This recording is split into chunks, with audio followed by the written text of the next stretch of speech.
Hello everyone, welcome to Northeast PSC 10-minute special series. In this video, I will be discussing a very important topic associated with Mahatma Gandhi, Ahmedabad mill strike. तो इस video में हम समझने की कोशिश करेंगे कि अहमदाबाद मिल स्ट्राइक क्या था, क्या क्या फैक्टर इसके साथ एसोसिएटेड थे, किस तरीके से गांधी जी इसमें इन्वॉल्व हुए और इसका फाइनल आउटकम क्या हुआ। तो चलिए स्टार्ट करते हैं। मेरा नाम है पवन कंबोज, मैं हिस्ट्री, करंट अफेयर और एनवायरनमेंट फैकल्टी हूँ नॉर्थ ईस्ट पीएससी में। मैंने यूजीसी नेट किया है हिस्ट्री से एंड मुझे 5 साल से ज्यादा का एक्सपीरियंस। मिल स्ट्राइक को समझने से पहले कुछ बेसिक चीजें हमको पता होनी चाहिए। गांधी जी 1915 में साउथ अफ्रीका से वापस आए 21 साल के अंतराल के बाद। उसके बाद 1 साल तक वो किसी भी एक्टिविटी में इन्वॉल्व नहीं हुए एंड 1917 में आके वो पहली जो एक्टिविटी में इन्वॉल्व होते हैं जिसका नाम था चंपारण सत्याग्रह, जहां पे लड़ाई थी इंडिगो प्लांटर्स की। चंपारण सत्याग्रह में वो बहुत अच्छी तरीके से लीड करते हैं अपने साथियों के साथ और एक पॉजिटिव डायरेक्शन में आउटकम निकल के आता है, जिससे वहां के जो प्लांटर्स थे जो कि तीन कटिया सिस्टम से परेशान थे वो अबॉलिश किया जाता है। अब गांधी जी की सक्सेस के बारे में लोगों को पता चल गया था। 1918 में उनके लिए बहुत सारी और चीजें इंतजार कर रही थी, जिसमें दो चीजें थी। एक था अहमदाबाद मिल स्ट्राइक और दूसरा था खेड़ा सत्याग्रह। इन दोनों को समझेंगे, लेकिन इस वीडियो में हम फोकस करेंगे अहमदाबाद मिल स्ट्राइक पे। दोनों 1918 में लगभग पैरेलल टाइम पे हो रही थी। तो डिस्कस करते हैं अहमदाबाद। और देखिए दोनों गुजरात में, अहमदाबाद ये है गुजरात में और खेड़ा ये है। बिहार से अब हम पहुंच चुके हैं गुजरात में। अहमदाबाद मिल स्ट्राइक को समझने के लिए बेसिक आपको समझना पड़ेगा। 1917 में बहुत खतरनाक मॉनसून हुआ, जिससे वहां के क्रॉप पूरे डिस्ट्रॉय हो गए और एक एपिडेमिक फैल गया, प्लेग फैल गया, जिससे 10% से ज्यादा अहमदाबाद की पॉपुलेशन खत्म हो गई। ये एपिडेमिक अगस्त 1917 से जनवरी 1980 तक चलता रहा। इंप्लॉयज ने बोला कि उनको प्लेग बोनस चाहिए और इंप्लॉयर्स ने उनको प्लेग बोनस दिया भी, क्योंकि उनके लिए ज्यादा इंपॉर्टेंट ये था कि उनका काम धंधा चलता रहे। तो जो मालिक थे मिलों के, कॉटन मिल्स बहुत ज्यादा थी अहमदाबाद के इलाके में, तो उनके मालिकों को लगा कि ये ऐसी सिचुएशन है जब मिल बोनस देना चाहिए, क्योंकि उनकी मजबूरी थी, वर्कर्स मर रहे थे। तो अगर आपको किसी से काम कराना है तो उसको ज्यादा पैसा देना पड़ेगा। बोनस मिला, पर 1918 में आते आते ये प्लेग सबसाइड करने लग गया। मिल ओनर्स ने बोला कि हम आपका प्लेग बोनस खत्म करने वाले। वर्कर्स ने कहा ठीक है, प्लेग बोनस नहीं, आप हमको डीए दे दो, डीएनएस अलाउंस दे दो, जिसको कॉस्ट ऑफ लिविंग कहते हैं। उन्होंने कहा कि जब आपको जरूरत थी तब हमने आपका साथ दिया, आपने 50% प्लेग बोनस दिया, अब हम अपनी जान पे जोखिम डाल के आपके साथ रुके। इतनी प्रॉब्लम है पूरी दुनिया में, वर्ल्ड वॉर चल रहा है, महंगाई हो रखी है, उसके अलावा इतनी इन्फ्लेशन है, हमको भी तो सस्टेन करना है। तो ब्रिटेन वर्ल्ड वॉर 1 में इन्वॉल्व है, उसकी वजह से महंगाई बहुत ज्यादा हो गई है, आप हमारा डीए बढ़ा दीजिए, 50% कर दीजिए। इसकी वजह से इंप्लॉयर्स और इंप्लॉय के बीच में रिलेशन खराब होने लग गया। और एक चीज याद रखिएगा, जो इंप्लॉयर्स थे वो इंडियंस भी थे और फॉरेनर्स भी थे।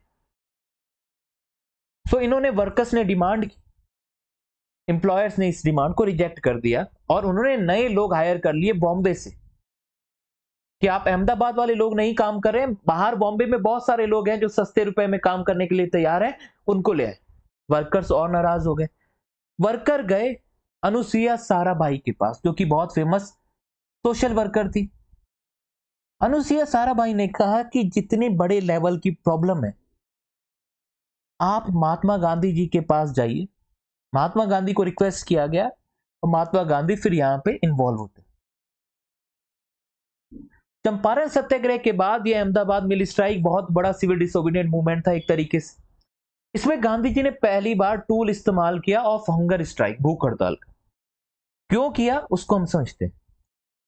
सो ब्रिटिश रूल में अहमदाबाद उस टाइम बॉम्बे प्रेसिडेंसी में था और ये कमर्शियल सेंटर था, जैसा मैं बता चुका हूं। कॉटन इंडस्ट्री यहाँ पे काफी ज्यादा ग्रो कर चुकी थी।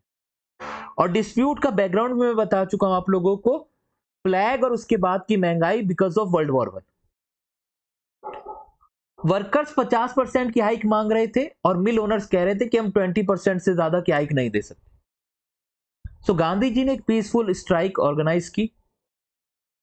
उसके बाद जब ये स्ट्राइक बहुत लंबे टाइम तक चलने लग गई तो वर्कर्स को लगा कि हमारे को जो सैलरी मिल रही थी वो भी नहीं मिल रही, हमको नुकसान हो रहा है, हम बहुत लंबे टाइम तक इसको सस्टेन नहीं कर पाएंगे।